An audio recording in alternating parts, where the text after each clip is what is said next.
সন্ধ্যাবেলা ঠাকুরবাড়ি থেকে এসেছি, বসে রয়েছি, লোকে তো একটু চা দেয়, একটু মুড়ি দেয় খেতে, কিছুই না। নিজের করতে গেলেও বলবে আমি দিচ্ছি আমি দিচ্ছি আমি দিচ্ছি, বলতে গেলে সে আবার 1 ঘন্টা পর আয়না হাজির করবে। কি বক বক করছো কেন এত একা একা?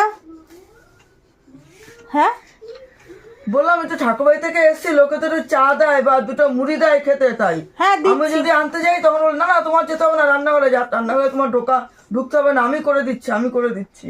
দিচ্ছি, দাঁড়াও বসো, সেটা বললেই তো হয় তো। সে তো বলেছি কখন, 1 ঘন্টা হয়ে গেল। 7টায় ঠাকুরবাড়ি থেকে এসছে, এখন 8টা বাজে। আর কখন লোকে সন্ধ্যাবেলা চা খায়? এই যে দিচ্ছি। এত আকার ইঙ্গিতে কথা বলো কেন? দুটো বললে তো দাও মুড়ি, একবার বলেছো তো ভুলে গেছি, মনে নেই, আরেকবার বললেই হতো।